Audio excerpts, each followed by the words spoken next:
So, hi everyone. Thank you very much for inviting us. We're actually really excited, as always, to share the work that we've been doing for the last several years in White Sands National Park in beautiful New Mexico. And this work is really very much a collaboration of the amazing park staff there, an international and multidisciplinary team of researchers, and also in consultation with the 32 tribes and pueblos whose homeland encompasses white sand. So, in a nutshell, in case you haven't heard, humans and extinct Pleistocene animals are being discovered together there. Remarkably, not in the form of their bones, but in the form of their footprints.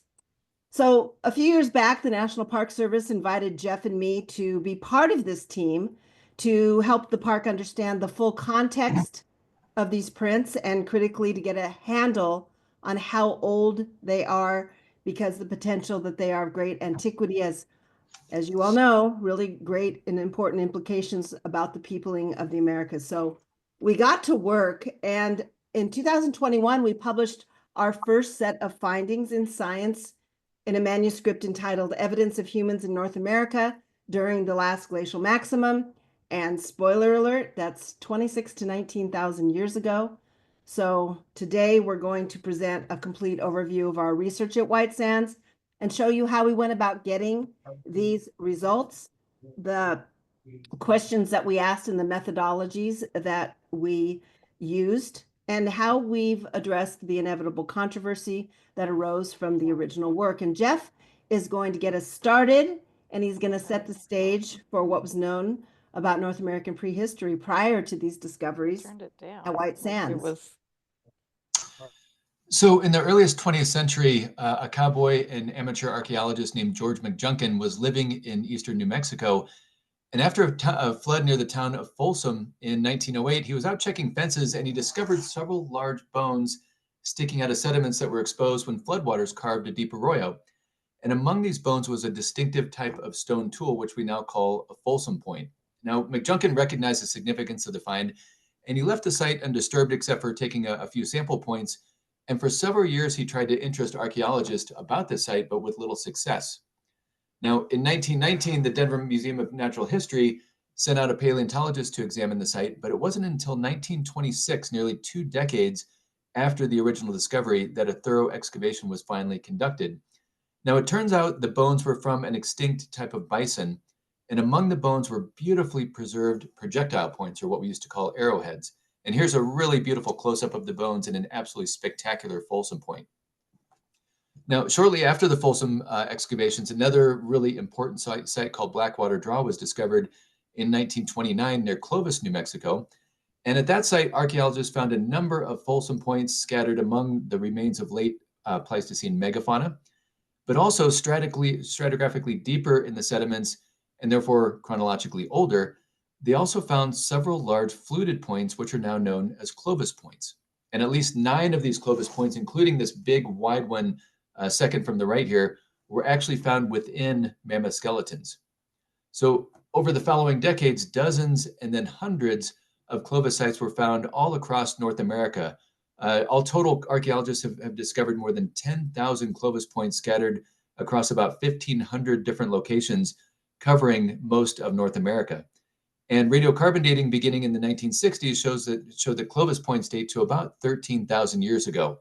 So for decades, archaeologists believed that Clovis people were the first to reach the Americas, and this idea of Clovis first was born. Now, interestingly, people at this time didn't stop in just North America. There are several archaeological sites in southern South America that include similar points that date to about the same time period, which shows that Clovis or maybe related cultures expanded to all of the Americas in a very short amount of time. So what were they like? What were the Clovis people like? Where did they come from? What were the conditions like when they arrived? And what type of animals did they encounter when they got here? Well, what little we know about Clovis people comes from the tools and other evidence left behind, which suggests that they consisted of small bands of nomadic hunters that preyed upon Ice Age animals to survive. Now, DNA evidence suggests that they probably came from Asia, through Siberia, across the Bering Strait, and then down through Alaska. But during the last glacial maximum, which again was between about 26 and 19,000 years ago, large ice sheets up to several thousand feet thick extended all across Canada and the northern United States, blocking passage from Asia. But by about 13,000 years ago, these ice sheets had shrunk significantly, and this allowed people to come south along either the coast, which is known as the coastal route, or inland through what is called the ice-free corridor into what is now the continental U.S. Now, in the southwestern U.S., we like to say this was the ice ages without the ice. There were large lakes everywhere, springs and wetlands were present in many of the basins, and what people and the megafauna needed most to survive, namely food and water, they were plentiful. The animals that the Clovis people encountered were nothing like what exists in North America today. Mammoths and mastodons, camels and giant ground sloths, extinct horses and bison, and carnivores like the American lion, saber-toothed cats, and dire wolves, kind of all of the classic Ice Age animals were present. Now, over the years, there have been a number of challenges to the idea of Clovis first, but many of these older, what are called pre-Clovis sites, really haven't been accepted by the archaeological community, either because the artifacts turned out not to be artifacts, the stratigraphy was incorrect or misinterpreted, or the dating was just wrong.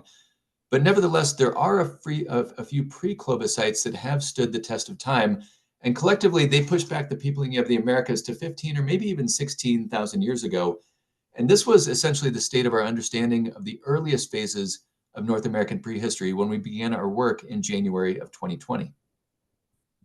So that brings us to White Sands National Park in southern New Mexico, where the park staff there have been finding evidence in the form of footprints of people and contemporaneous trackways of all kinds of Pleistocene megafauna for going on 20 years now.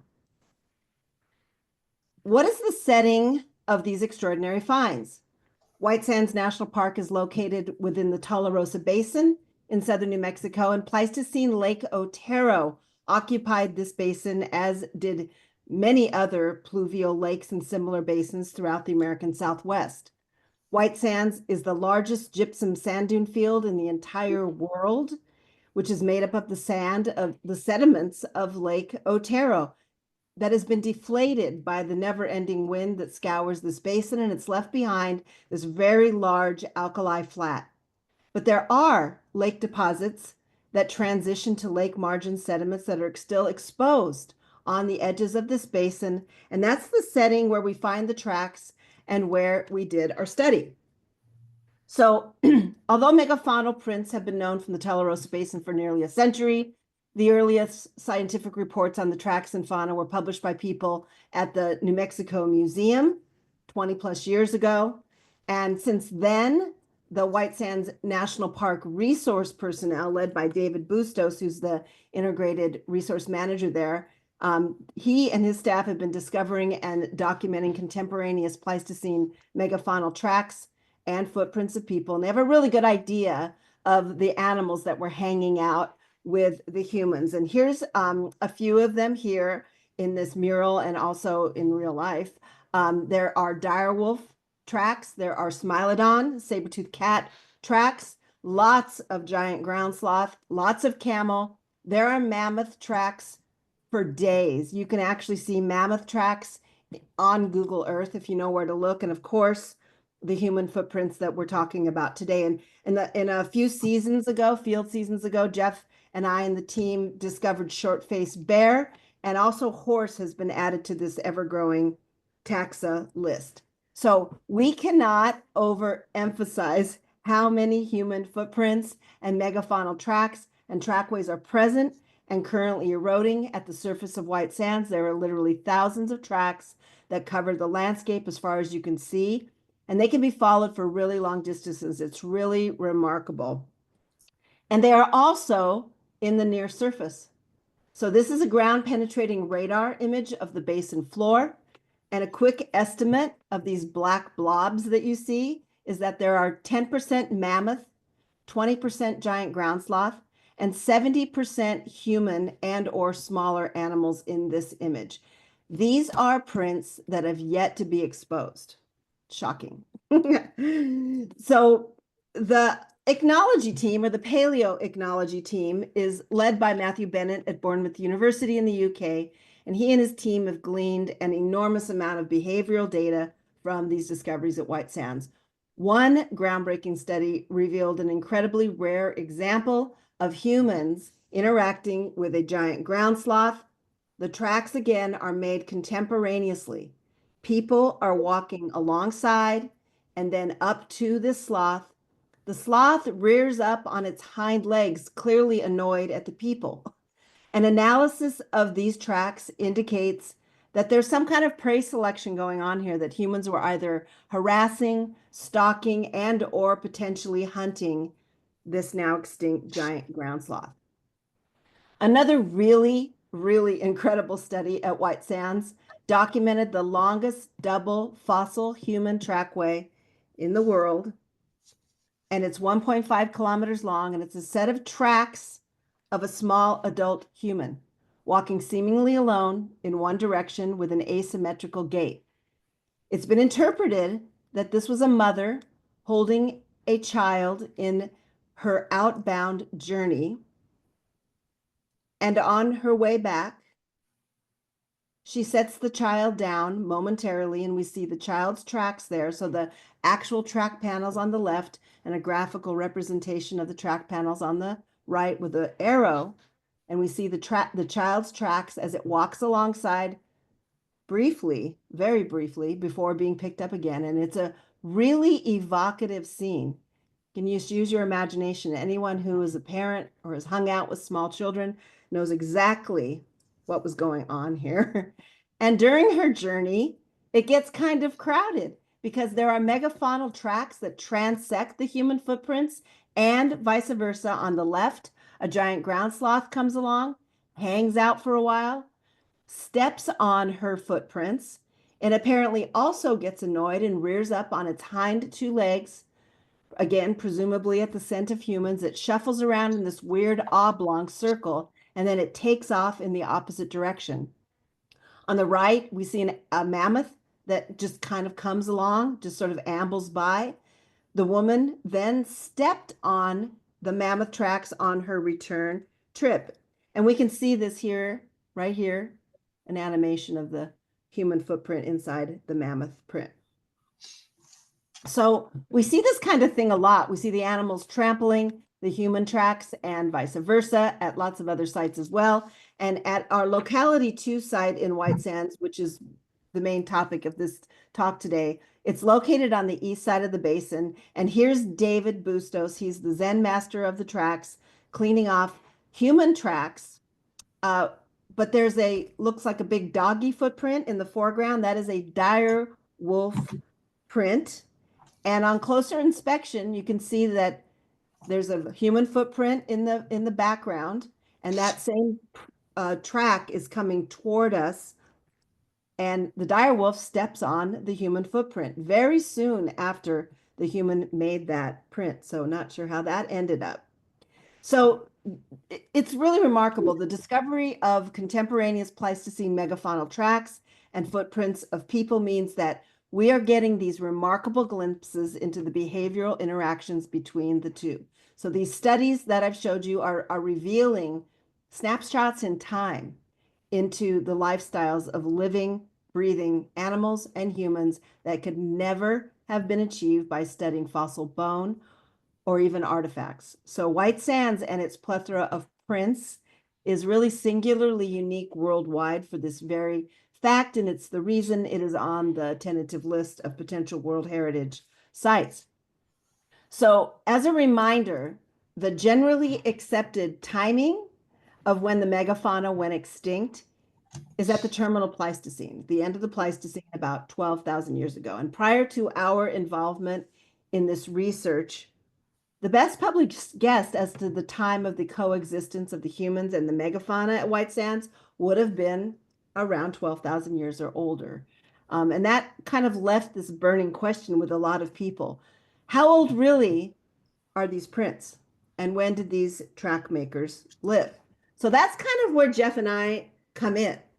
So at the USGS, we work in the Land Change Science program, and our research involves describing and interpreting pretty exclusively Ice Age sedimentary sequences. And our focus is on past springs and desert wetland ecosystems all over the American Southwest, mostly in a lot of national park units, such as Tule Springs Fossil Beds National Monument that you see here in this image.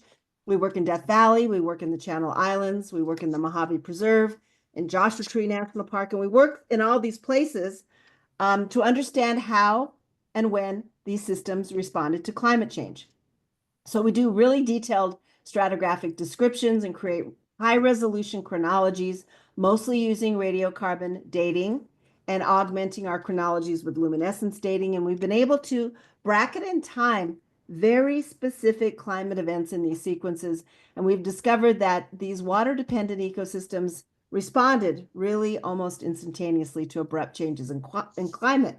So as a cool added bonus, Pleistocene vertebrate fossils are spilling out of the sedimentary sequences that we study in these parks and pretty much all over. And because of our specific focus on creating these frameworks to study climate in the past, there has been this additive result of providing the National Park Service with really solid stratigraphic and temporal and locational data that really helps them. It helps them manage, it helps them protect, and it helps them interpret their resources. And the relationship, this long-term relationship we've had with the Park Service, is the reason they asked for our assistance at White Sands. And their specific ask was to evaluate the work that had been done previously in the park, to come up with a methodology to accurately assess the age of the human tracks, as well as do what we do everywhere, provide the stratigraphic, paleoenvironmental, and paleoclimatic context. So obviously we said, yes, we'll do that.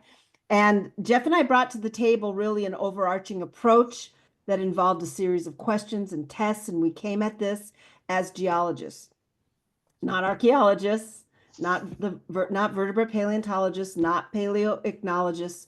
And you got to know that we literally had no skin in the game in terms of the prevailing thought onto the arrival of humans in North America. We approached the study at White Sands with the exact same methods we employ at all of our sites throughout the Southwest. So the first question sounds like a no-brainer at this point, but it's absolutely critical to ask and answer. Are they human footprints? Early reports in the 1930s suggested there were Bigfoot prints, and those prints turned out to be giant ground sloth. The trackway experts can obviously answer this question with their analytical methods, but I'm going to show you some images to ponder. So these are bipedal animals. They have 5 toes. They're barefoot. Sometimes they're walking in sand. Sometimes they're walking in or slipping in mud. Sometimes it looks like they have 6 toes or no toes, or 5 toes, which is what they have, or 4 toes. And it really is a function of the substrate and the moisture content of what they're walking across. So here's some more pretty cool footprints.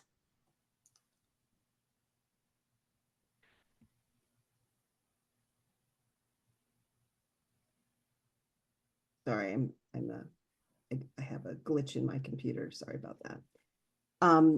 I hope you all can agree that qualitatively that these are human footprints. I hope we can all agree.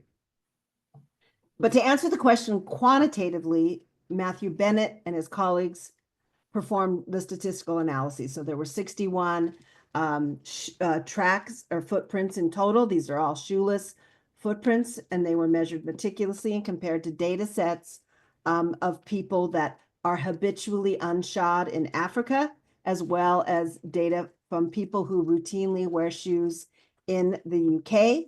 And you can see that in this multivariate space, the fields intersect and indicate they are in fact human. Whew, got that taken care of.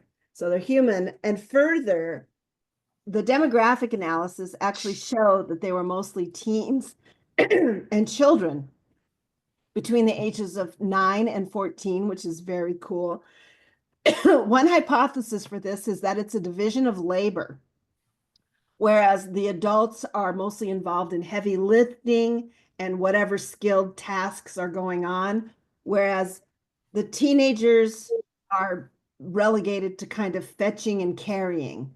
And children accompany the teenagers, little hangers on, and collectively they leave a higher number of footprints that are preferentially recorded in the fossil record. But we like to think that they were just hanging out and checking out the mammoths here. This is a beautiful mural. So again, I'm going to take a very quick sip. So again, the question is, how old are these prints really? Get to it. How old are these prints and when do these humans and track makers live?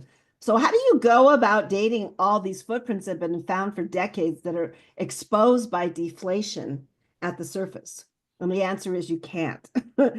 Tracks exposed at the surface only yield dates from sediments underneath the tracks if you were, clever and good enough and, lucky enough to find something to date. And that would only give you a maximum age. Everything above a track at the surface is air. So it's critical. You absolutely need the number one criteria is that you have to be able to find these tracks encased in a sedimentary sequence with datable material above and below to bracket the tracks in time. So the question we asked is, are the footprints actually found within the layers of sediment? And if nobody knows, you need to dig a trench to expose the sedimentary sequence in cross section and to find multiple track horizons in the third dimension. So we like to tell the national park that we need to expose the belly of the beast. And if anybody's ever worked in a national park in the United States, they don't like you digging big trenches in their national parks. But there was a site on the eastern edge of the Alkali Flat that everyone had in mind because it's an area where the sediments are exposed in very low relief. There is stratigraphy there, but it's a very, very, very low angle stratigraphy. But you can walk up the stratigraphy there. And Jeff and I went and did a recon there in 2019, and we collected samples for dating all the way up the section. And our radiocarbon dates were pretty robust and in stratigraphic order. But before this site was given the green light, it took again this ground penetrating radar technique to prove that the tracks were in fact present in the subsurface before we were given permission to dig. And this is our colleague Tommy Urban from Cornell. He created this Vanguard system to do GPR all over that park. And Tommy's analysis revealed that humans and mammoths were in the subsurface there. So the top panels, those little black blobs coming across diagonally and also cross-cut are human footprints. And the lower panel with the big black blobs are mammoth prints. So this was really exciting. And so the team got together, and the upper left, I want to introduce these people. These were like the core group. Lots and lots of people worked on this, but this is the core group. Vince Santucci in the upper left is the senior paleontologist in the National Park Service in Washington, D.C. He's amazing. He is the one who invited us to be involved in this project. The upper middle is Dan Odess. He is retired, but he was a chief archaeologist in the National Park Service in Washington, D.C. Upper right is Tommy doing his GPR, and then Matthew Bennett is the middle right, the ichnologist in Bournemouth.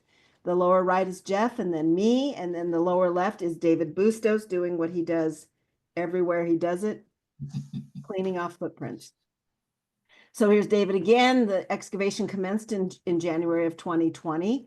And his is sort of the evolution of the trench, the beginning of the trench. And David, I want to give a shout out to because he has done more than any individual to not only discover the footprints in these tracks, but he's also meticulously documented them, and his team with a very strict GIS-based approach using photogrammetry and LiDAR and high precision GPS.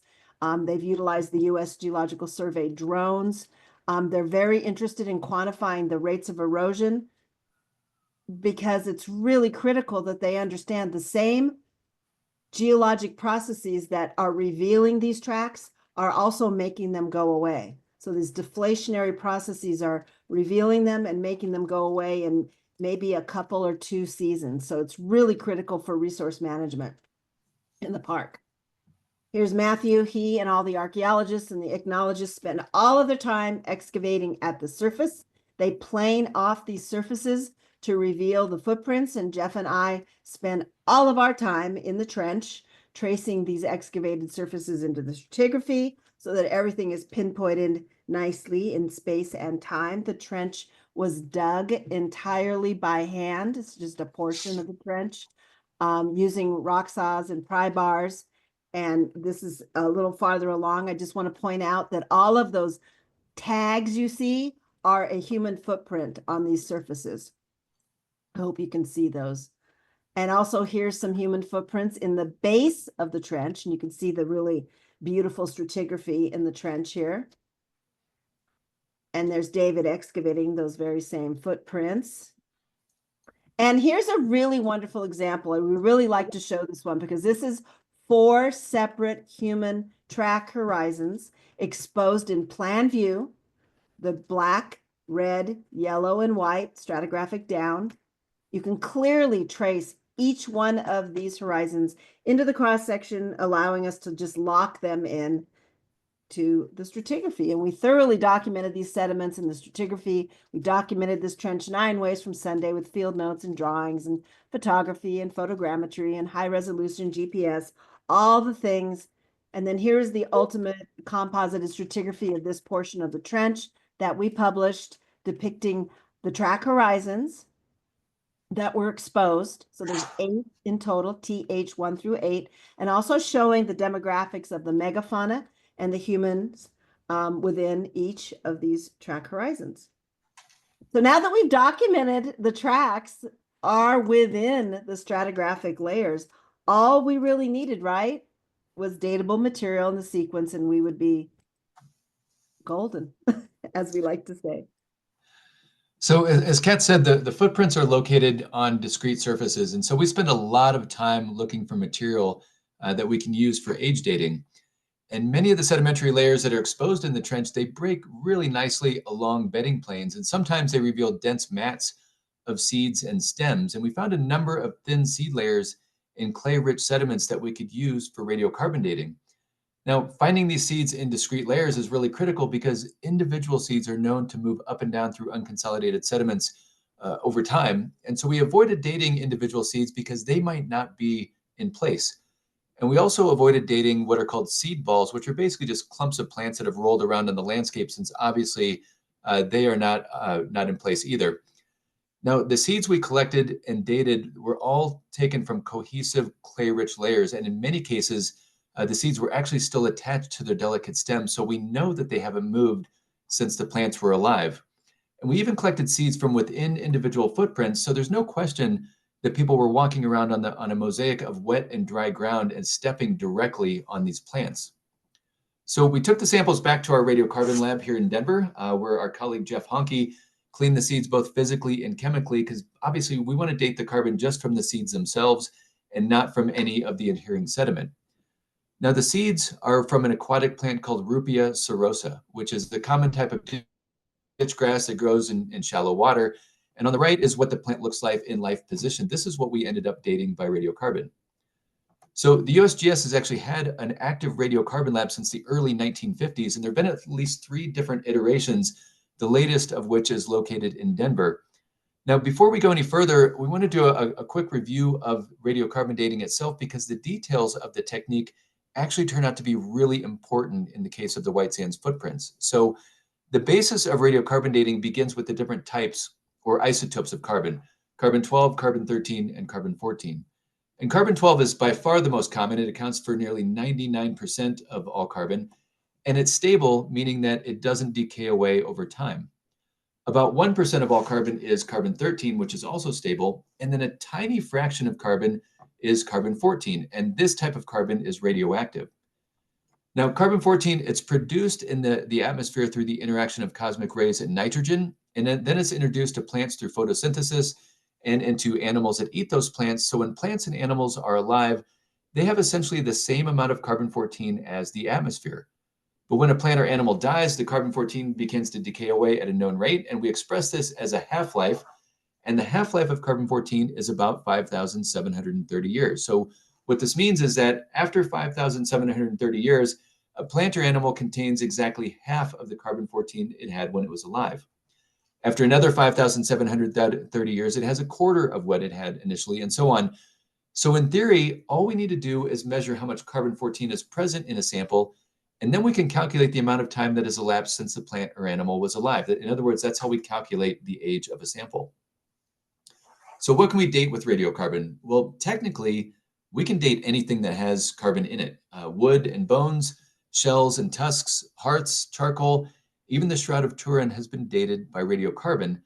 But whether the dates mean anything or not, is a completely different question altogether. Now, again, the samples that we date in our lab, they almost always come encased in sediment, as did the white sand samples. So again, we spend a tremendous amount of time and effort making sure the samples are physically and chemically clean. This is a really critical first step in all of radiocarbon dating. The second step is extracting the carbon from the sample under vacuum. We clean it up. We basically get rid of water and other gases that we don't want. And then we convert that pure carbon into graphite. And we do this in Denver using what is called an automated carbon extraction and graphitization system. And this is a really amazing piece of equipment. Basically, it allows us to load a sample onto the machine. We push a button, a couple hours, we walk away, and a couple hours later, we get a text message that says the sample has been processed. And it's incredibly efficient. It records all of the pressures and temperatures of every part of the line and archives them. So we always have a record of how the sample behaved during processing. Now, in the case of the rupia seeds from white sands, we then sent the graphite pellets off to the National Ocean Sciences AMS facility in Woods Hole in Massachusetts, and that's where they measured the carbon isotope ratios. So overall, we were able to date seeds that were above and below track horizons 2, 3, 4, 5, and 6. And when we got the dates back, needless to say, we were stunned because the ages came back between 23 and 21,000 years old. Now, let that sink in for a minute. That's 8 or 10,000 years older than Clovis, and something like 5 or 7,000 years older than almost all of the pre-Clovis sites in North America. And not only are these ages old, but we're documenting nearly 2,000 years of human visitation at White Sands in this sequence. And for context, most Clovis and pre-Clovis sites were occupied only briefly, maybe for days or weeks, maybe even seasonally for a few years, but we're talking about 2,000 years of human activity a long, long time ago, which is pretty incredible, but it's only incredible if the seed ages are accurate. So let's talk about that. Now, for plants and animals living on land, all of their carbon comes directly from the atmosphere, which is great for dating. And in most situations, radiocarbon dating is very straightforward and it works really well. But there are some settings in which radiocarbon dating doesn't work as well. And these include settings like lakes that are fed by groundwater and rivers or streams that are fed by groundwater and springs that are fed by groundwater. You kind of see the pattern here. The reason that groundwater is potentially problematic is that groundwater flows through old rocks. And some of those rocks have carbon in them. And so some of that old carbon gets into the water and then into the tissues of plants living in the water. So radiocarbon ages of aquatic plants can be anomalously old. Now, this phenomenon is called the hard water effect, and it's a really well-known problem in radiocarbon dating. And it's one that we were keenly aware of throughout our work at White Sands. So the question is, how do you know if hard water effects are present and an issue at your site? Well, ideally, the way to test for hard water effects would be to find terrestrial carbon, say a piece of wood or charcoal, and also aquatic carbon like rupia seeds from the same stratigraphic level, and you date them both. If they gave the same age, there aren't any hard water effects at your site, and you don't have to worry about it. But if the aquatic material gives ages that are older than the terrestrial material, then hard water effects are present at your site, and you have to figure out how to deal with them. Now, so far, we haven't found any terrestrial macrofossils in our trench, so we haven't been able to do exactly this type of comparison. But there are 3 lines of independent evidence that demonstrate that hard water effects were minimal in our samples if they're present at all. Now, the first line of evidence comes from an independent study at a nearby site in the Tularosa Basin. And at that site, there was a detailed stratigraphic section that included both rupia seeds and ostracods. Ostracods are aquatic organisms. And these were used for radiocarbon dating. And we examined these aquatic ages, and we were able to develop this really nice age depth model that you can see here. And importantly, within the same sequence, there was also a piece of charcoal, a burnt piece of wood that shouldn't have any hard water effects at all. But if there are really large hard water effects in the basin and at our site, as some people have suggested, then the age of the charcoal would be much younger than the aquatic material and would plot far to the left of this gray band here. Now, conversely, if hard water effects are minimal or absent, the charcoal date would fall pretty much right on the line. And fortunately for us, it does exactly that. It falls right on the line, meaning that at least in a general sense, really large hard water effects are not at play here. Now, the second line of evidence is the hydrologic setting of our site itself. Some people that have criticized our work have missed the fact that these people were not walking around in a deep lake or in a groundwater-fed spring ecosystem. We can't emphasize this point enough. They were walking around on a mosaic of wet and dry ground in a large area adjacent to a lake. And sometimes they stepped through really shallow water that contained rupia plants. And we know the water was shallow because the people's footprints are preserved. And shallow water quickly exchanges with carbon with the atmosphere. So if there were any hard water effects present in these kind of puddles initially, they really wouldn't last long at all, which again is good news for dating rupia seeds. Now, the third line of evidence comes from the ages, the seed ages themselves. We've had several archaeologists basically state that we have really large hard water effects that make our ages appear to be 8 or 10,000 years older than what they really are. Now, the thing about that is that when really large hard water effects are present at a site, it's well documented that they're not constant. They vary over time, sometimes by hundreds or even thousands of years. So they don't just add a finite number of years to an age, but they also add variability to sequence of ages. And at locality 2, as you can see here, many of our samples, they were separated stratigraphically by a centimeter or two, but our ages are remarkably consistent with the oldest dates at the bottom, the youngest at the top, and we were able to reproduce ages within individual stratigraphic horizons across the entire trench. And this just wouldn't happen if really large hard water effects were present.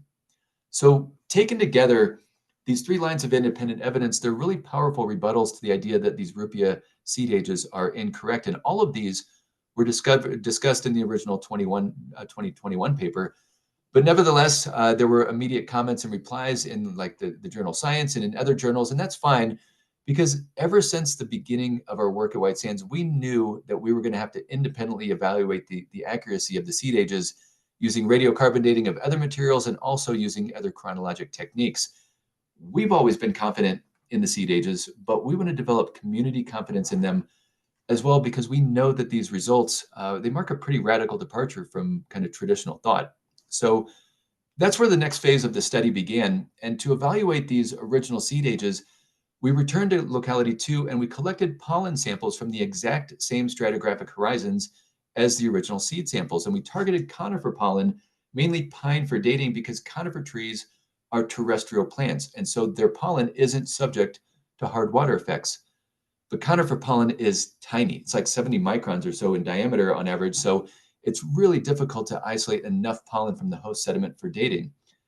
Now, for the white sand samples, this process, it actually took place in 4 different labs across the country, beginning with, again, the fantastic work of Jeff Honke at the USGS Radiocarbon Lab. And basically, for each sample, he took a kilogram of sediment and reduced it to about 1 cubic centimeter while retaining the pollen. And then those samples were sent to the Quaternary Paleoecology Lab at UC Berkeley, where the pollen was isolated further through microsieving and additional chemical processing. The third step, the samples went to the flow cytometry facility at Indiana University, and there we used a cell sorter and a really vanguard technique to separate pollen from other organic materials based on fluorescence properties.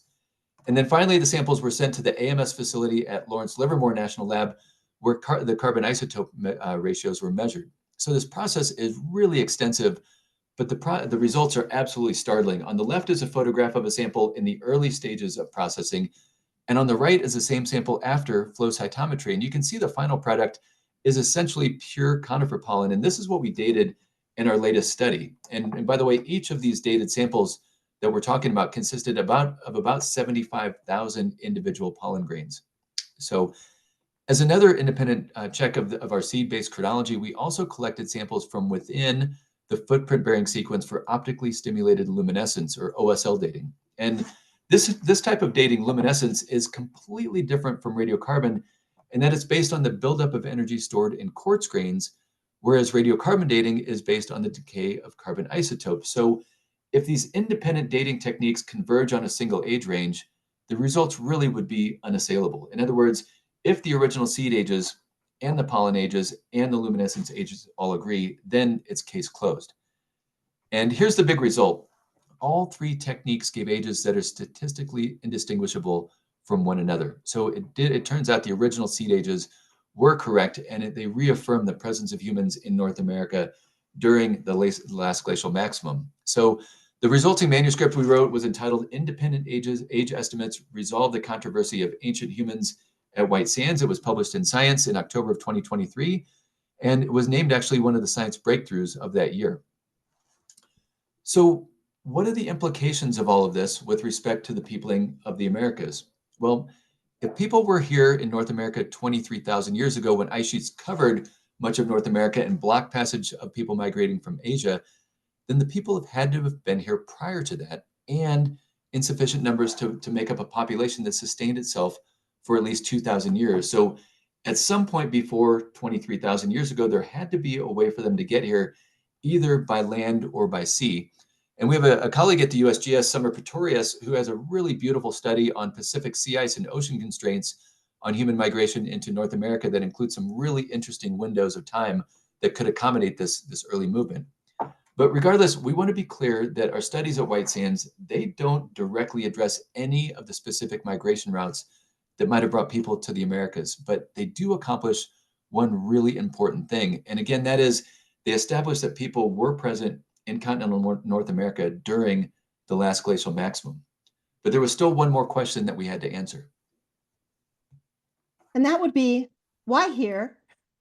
That really was a burning question for us because, as I said before, our research is focused on studying desert springs and wetland ecosystems all over the American Southwest to understand how rapidly these systems responded to climate change. And we've discovered they respond almost instantaneously to abrupt warming events, specifically on a regional scale. So naturally, we ask, could rapid climate change be the smoking gun as to why these tracks were both able to be created and preserved? And we always come back to this. There has to be clues in the sediments, in the ages themselves, the rocks kind of revealing to us how these ancient ecosystems responded to climate fluctuation. So, for example, here's some sediments that represent a really extensive ancient marsh that covered the Las Vegas Valley. It suddenly dried up along with all of the other marshes in the greater Southwest that we've studied during one of these rapid warming events. And these were first defined and described in the Greenland Ice Core record. And these abrupt warming events are called Dansgaard-Oeschger or DO events. And they're known to have occurred during specific periods of time during the late Pleistocene. And they're essentially centuries-long megadroughts. And when they occur, they wreaked havoc on the hydrologic systems that we study. At every event, it's bye-bye water, and these ecosystems dry out and collapse. So we went into this white sand study with the same mindset. Could we find a paleoclimate signal here? So let's get back in the trench. The gray, kind of black gypsiferous clays at the base of this trench are this ancient Lake Otero. And above are these lighter colored sediments that represent more alluvial sedimentation. These are gypsum sands and thin clay stratified layers. And these layers are the ones that have the seeds in them. And this is the part of the record where the track horizons are found, where the people are walking. The people, remember, are not walking around in a lake. They're walking on a substrate that was a mosaic or a patchwork of wet and dry ground on a lake margin. And here's a close-up view. So there's a transition here from a lake to not a lake, and it happens really abruptly. Our earliest dates of the track horizons are near the base of this transition, where Jeff's fingers are, and they date to about 23,000 years ago. And if we look to the Greenland Ice Core record to the left, we see that DO event number 2, it occurred at about 23.3 thousand years ago. And that's the very same event that dried up the wetlands that we studied all across the West. So we've recognized this before. So we hypothesized this abrupt warming event, basically right there, is what drew this lake down, and it shrunk it never to return and exposed a really wide area along the lake margins where the humans and the megafauna could cruise around repeatedly for at least the 2,000 years or so that we've documented. So it turns out that climate change was the smoking gun, and we've continued to examine this idea with other proxies, specifically organic biomarkers, and preliminary results are showing there was a warming event at this time. Super cool. So what else can we learn about the paleo environment during this time? We collected the entire sequence for pollen, and we've determined that the White Sands world was a very different place back then. There was a very abundant arboreal flora, trees like spruce, fir, pine, that only exist today at higher elevations in the mountains that surround White Sands. And there was a significant non-arboreal flora. Shrubs like sagebrush were very likely really prolific on the Piedmont slopes 20 plus thousand years ago. And this is definitely a glacial age flora. And as a further test of that, we collected surface sediments in an active playa at White Sands, and the pollen there consists entirely of the Chihuahuan desert flora that exists there today. And a recent publication has documented another startling discovery. It is the evidence of transport technology used by humans more than 20,000 years ago. So when they were, during the excavation of this trench, when they were excavating these surfaces, they discovered a series of these drag marks, and that's what the red arrow was pointing at. They're likely to have been caused by some kind of makeshift vehicles made from wooden poles alongside these, and they're found alongside these ancient footprints. Some of these drag marks form a single line.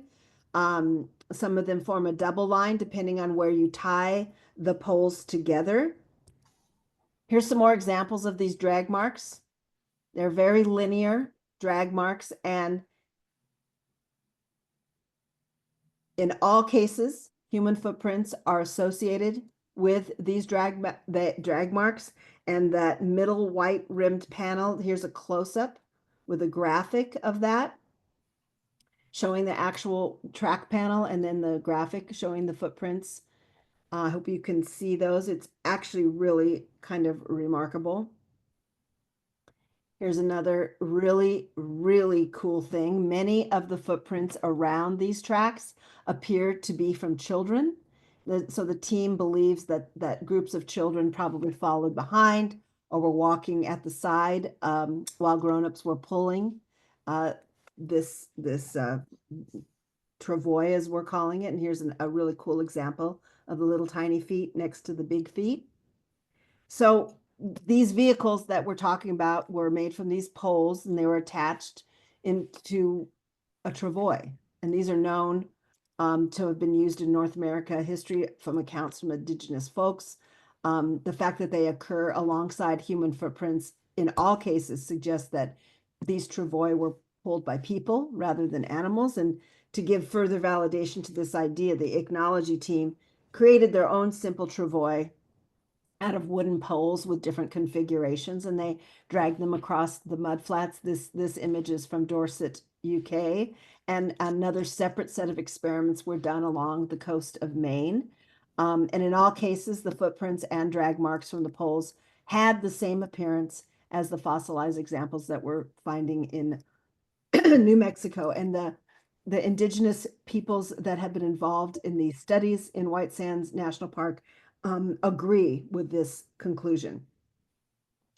So all of this information taken sort of in toto allows science to move forward, but it also allows the National Park Service to not only it helps them manage, it helps them protect these fragile resources, and it really importantly helps them interpret these studies and what their resources are to the public.